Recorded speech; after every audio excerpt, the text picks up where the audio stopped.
Unfortunately, Joanne Booth became ill at the last minute and couldn't join us, but very graciously, and we're very lucky that Dr. Liz Lee from right here at the University of Guelph agreed to be with us today and to share some of her own expertise and insights. So please welcome her to speak next.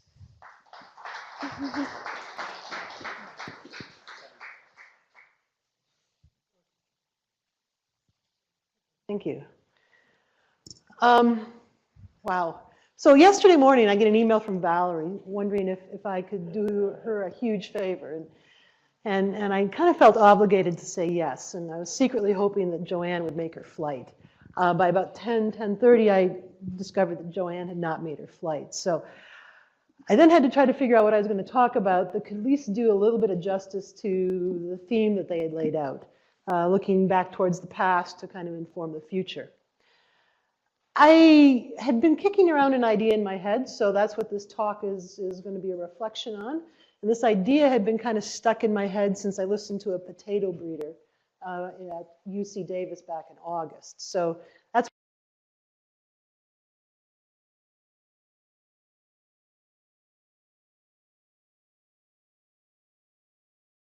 where the idea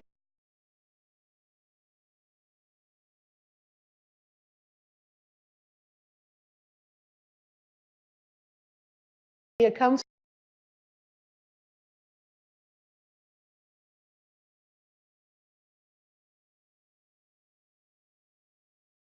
from.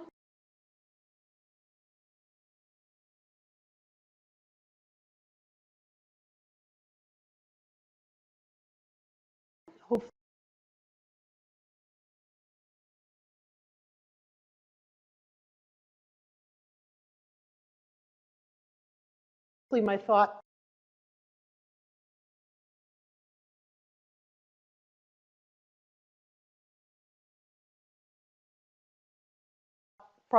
process was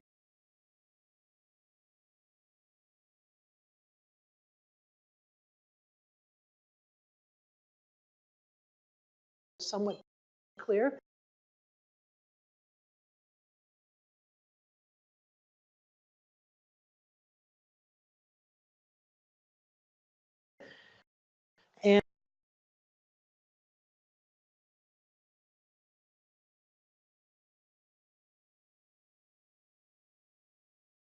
And hopefully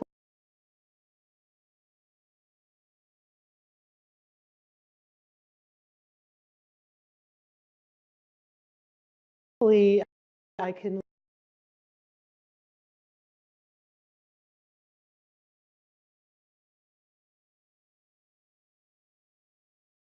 at least convey a few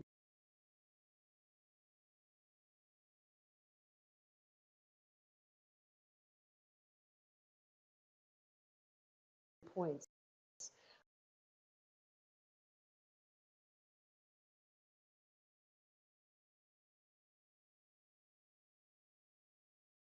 I'd like to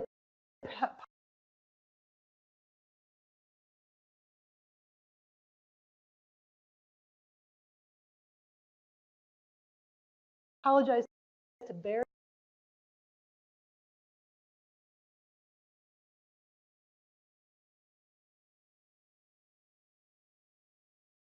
for the water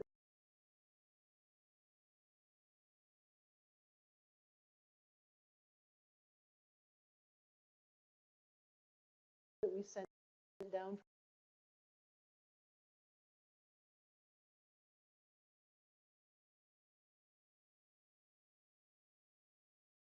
from Arthur. I did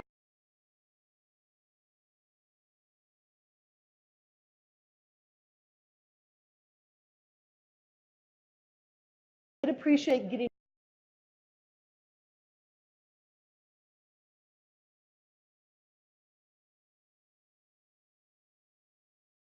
it off of my land,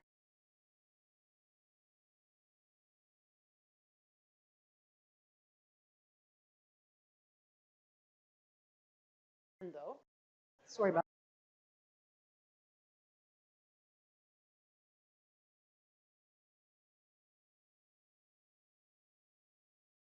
that.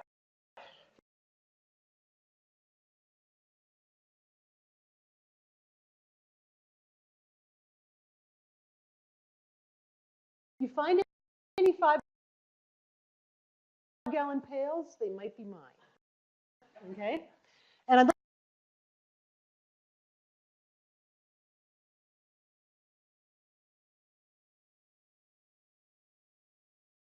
like to thank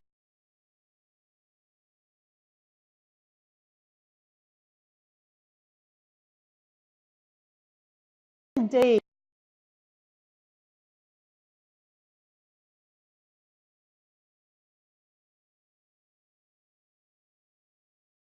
for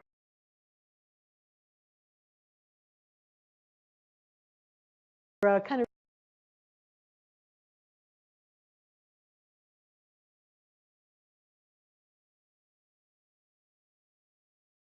really setting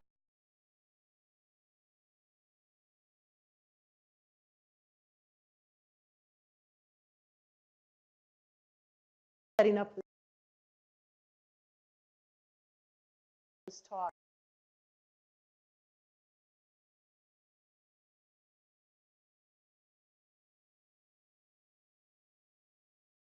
So that I don't necessarily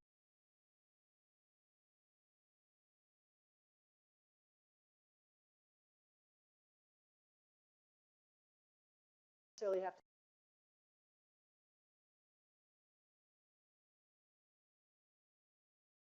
to cover some of the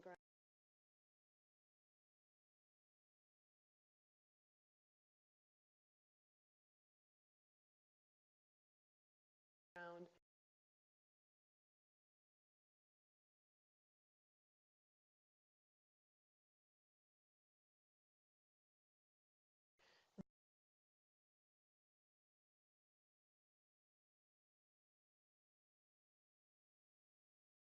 that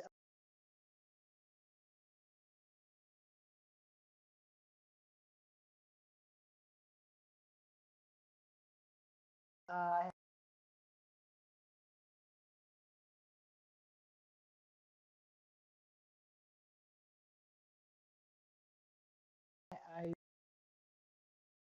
would have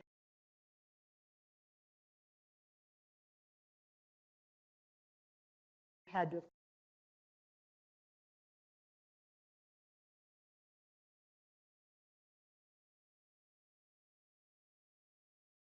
covered.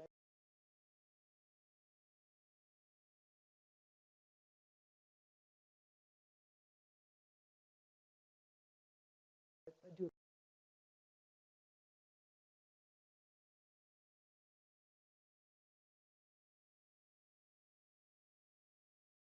appreciate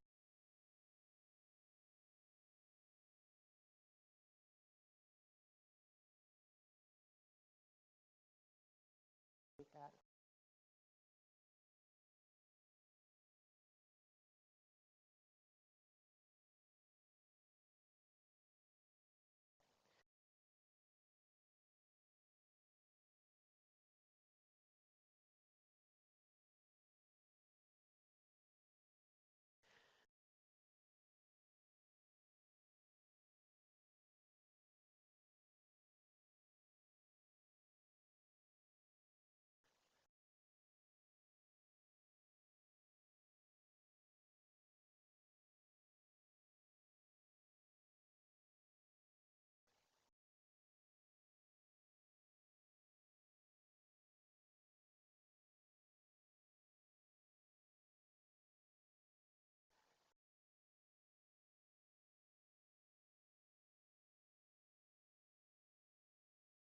So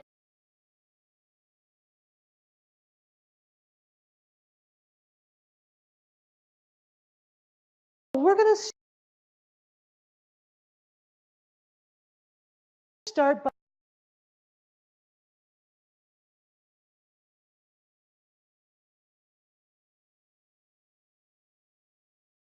by looking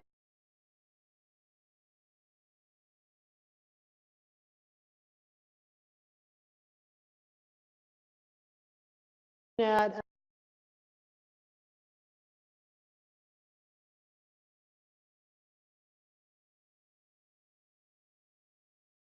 another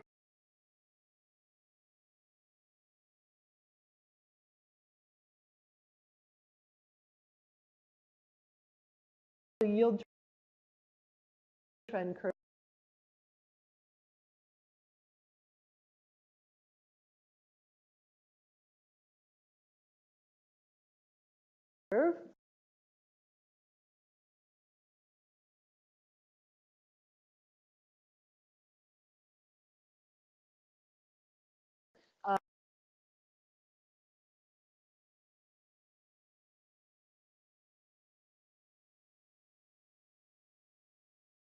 Dave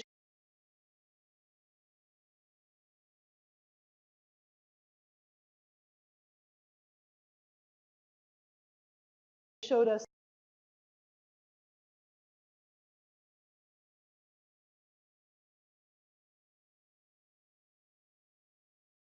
wheat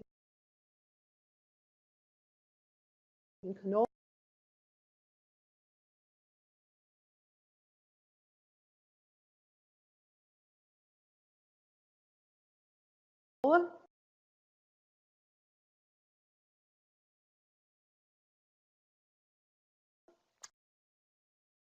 This is corn. I do apologize.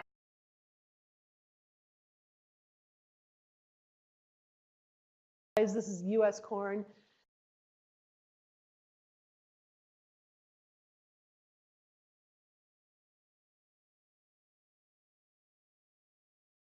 Canadian corn.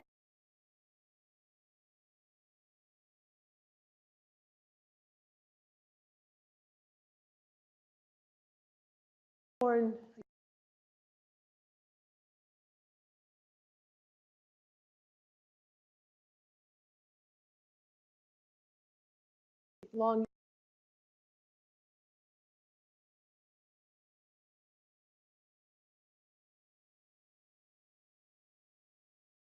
term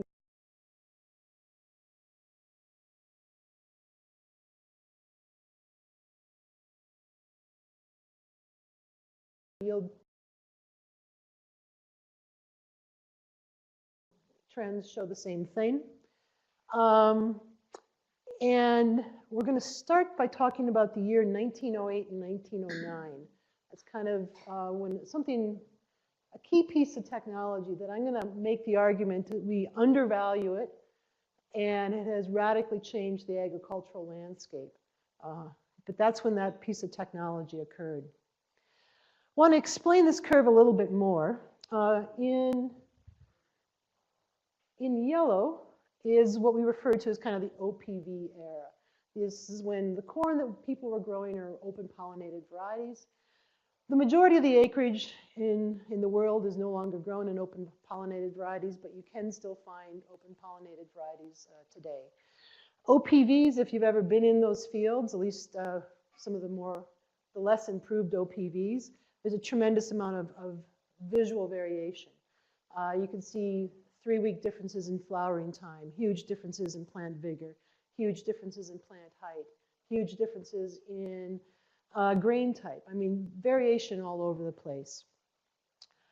And then starting in about late 1930s, for a brief period of time, is what we talk about as the double cross era. So by then, the majority of the acreage had been kind of moved towards planting hybrids.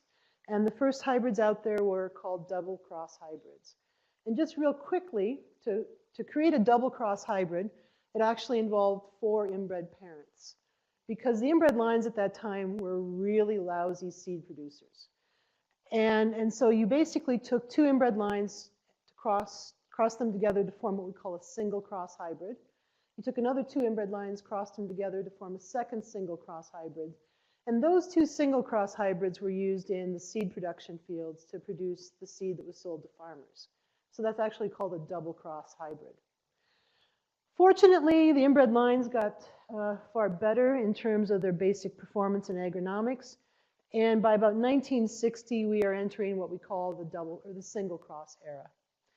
And so that is the blue dots that we're looking at. So again, we're just dealing with 2 inbred lines for the most part in the seed production fields to produce the seed that's sold to farmers.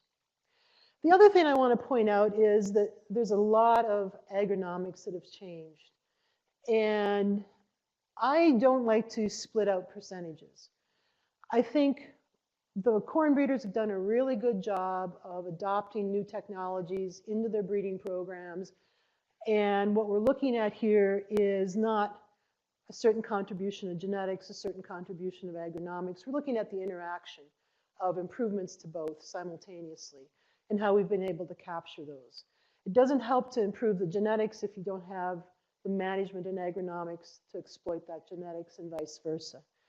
The piece that we don't talk about is there's some evidence that the environments have also been a very positive influence, and we've gone through a period of what's called solar brightening. And then some of the gain that we've been looking at in terms of genetics, in terms of management, has nothing to do with genetics and management, has everything to do with just more sunlight. I'm not going to get into that part of the story today, but it's important when you look at these yield trend curves that they're fairly complicated in order to interpret them. So 1908 and 1909, two scientists published some papers. One was East, one was Shull. And what they talked about was what happened if you inbred a corn plant from an OPV. And when you inbred a corn plant, it loses all this vigor. And you end up with a really scrawny, very unproductive plant. But the flip side was that if you take two of these scrawny, unproductive plants and cross them together, you restore this vigor that you saw in the OPVs. And this was termed heterosis or hybrid vigor. And this is the technology that I'm going to talk about. It's actually one of those technologies that is a disruptive technology because I think it really altered the landscape of North American agriculture. It really altered the seed industry. It created the commercial seed industry. So most people kind of ignored those papers. They were kind of interested in the science. They were kind of interested in why those lines were doing what they were doing, but they didn't see any use. One of the people that saw use was a guy named Henry Wallace. And in 1924, so papers are published in 08 and 09. 15 years later, Wallace is actually selling the first commercial hybrid seed corn. And it's called Copper Cross. And in 26, he founds a company called Hybrid Corn Company. And by 1935, he changes it to a name you're probably going to recognize, Pioneer Hybrid Corn Company, who's ultimately basically the sponsor of this symposium. And by 1949, so 40 years after those two papers were published, Pioneer sells 1 million units of hybrid seed corn. Okay?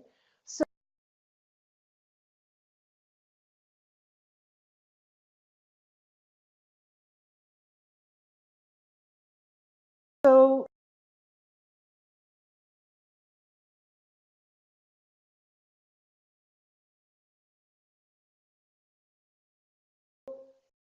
it was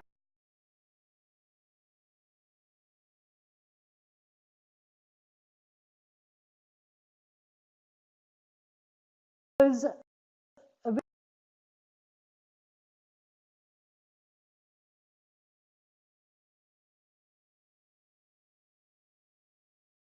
very disruptive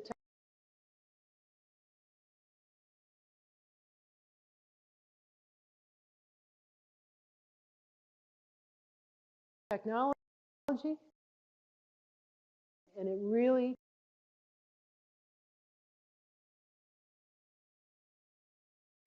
changed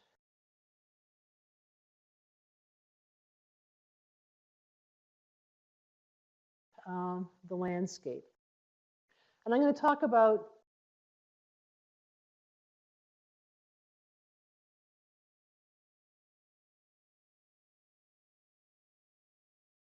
not the science behind it,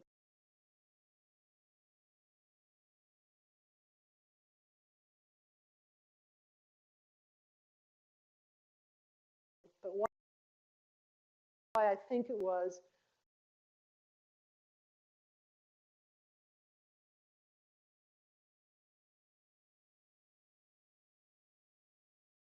a very disruptive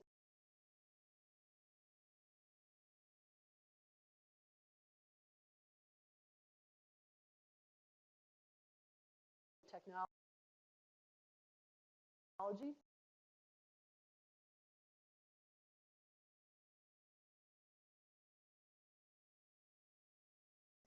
And what it means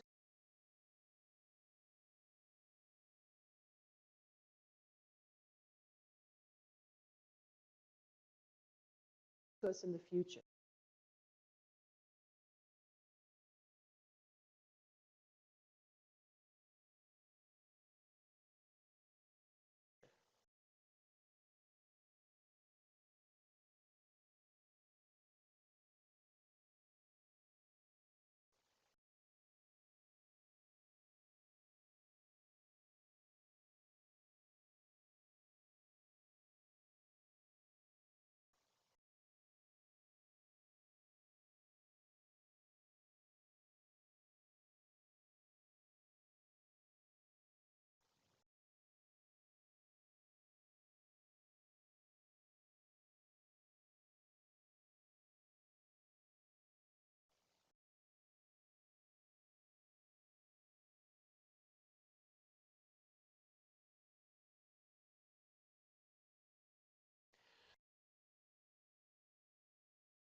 So I'm going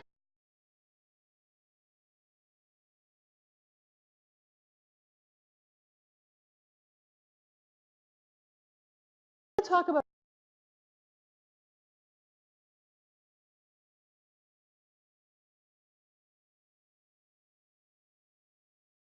two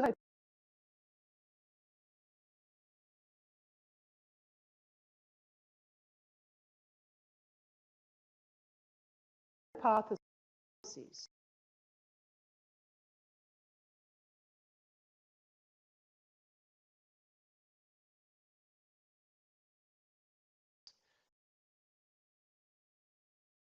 And so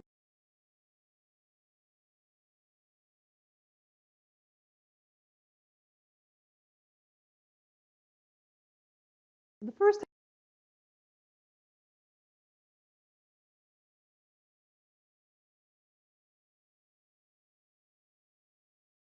hypothesis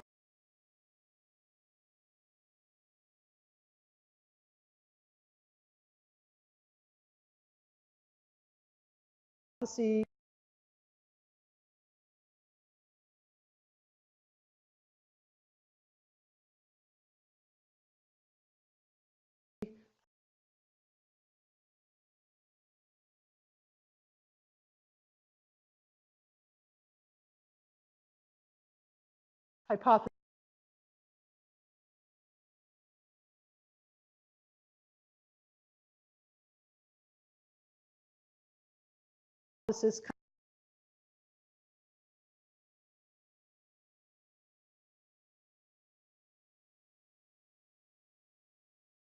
kind of looks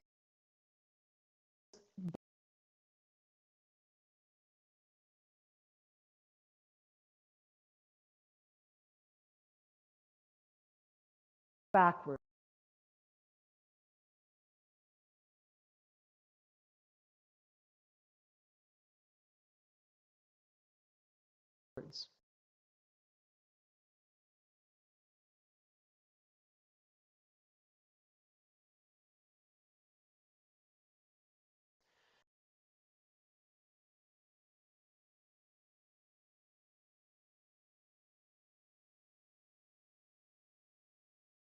And I'm going to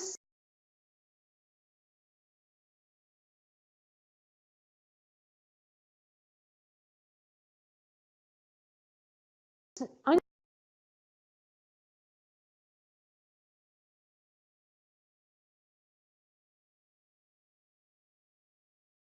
going to make the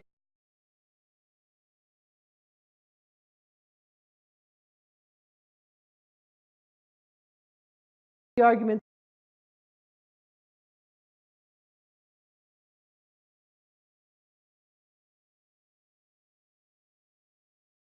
that it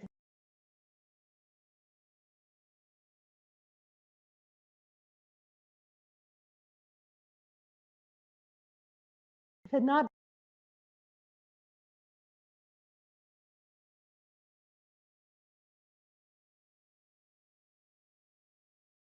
been for what we call the inbred hybrid concept,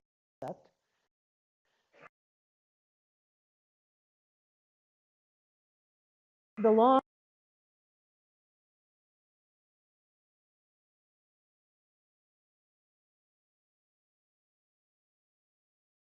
term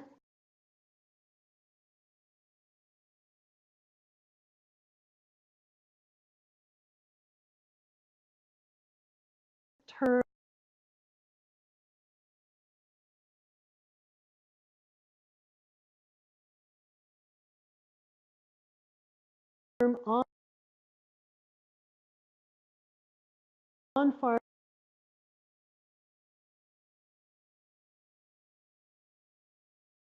yield trend of corn would be closer to what is seen for winter wheat and soybean.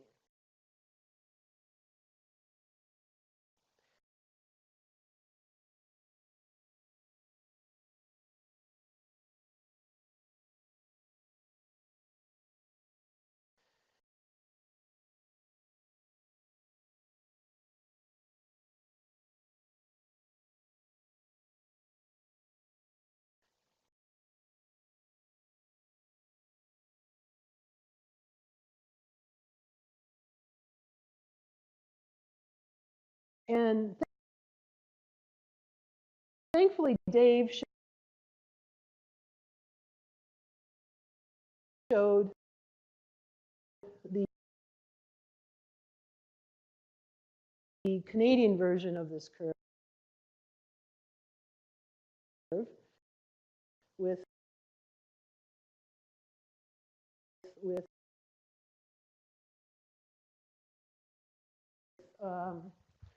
wheat and soy.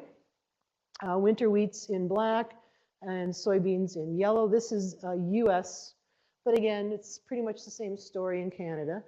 And here's US corn. And so here's 1940 when the hybrid era more or less started on the corn curve. And you can take a look at what we've seen in terms of gain per year versus in maize versus soybean versus wheat during that period of time. We're about threefold higher in corn than we are in soy and wheat. And I'm going to argue that that has to do with the technology of heterosis, but not the phenomenon of heterosis. So I'm going to kind of give you some pieces of evidence that this is why I think this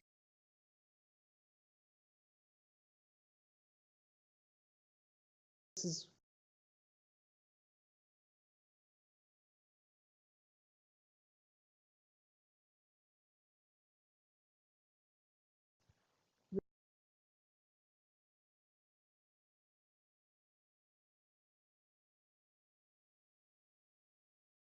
this hypothesis is correct.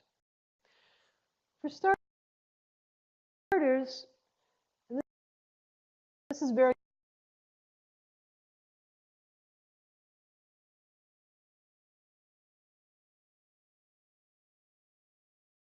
important.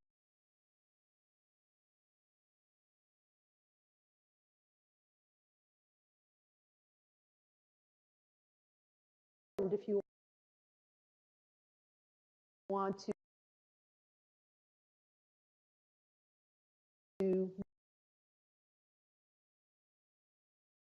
make money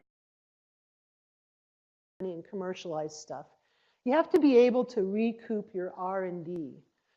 Dave talked about the tremendous resources that they throw at plant breeding and the dollars that they throw at plant breeding. If you can't correct or protect your IP, you have no chance of capturing what you've invested into it, let alone making a profit.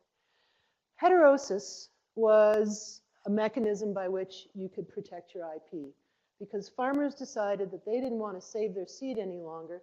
They were willing to go and buy new seed. And so it was the mechanism to protect that IP. It encouraged farmers to buy your seed. It also enabled mechanization because heterosis all of a sudden took that highly variable OPV and made it very uniform. And by making it very uniform, all of a sudden everything was flowering at the same time. That meant that you were harvesting fairly uniform plants in terms of grain moisture. And it probably allowed you to have more timely decisions around your agronomics and more timely harvest of the crop, and probably less losses due to harvest. The final piece of evidence, oh, and I should just point out that there's actually a number of crops now that are sold as F1s, not necessarily because of hybrid vigor, but because of either uniformity or a mechanism by which to protect IP. This is just a small list of them. It's one of those things, if I'd had a couple of weeks, I probably could have had several slides of these crops. The final piece of evidence that I want to talk about with regards to our first hypothesis deals with this approach being a way to very efficiently enhance selection. And it does it through two mechanisms. And I'll talk a little bit about the genetics in just a moment to help you understand them.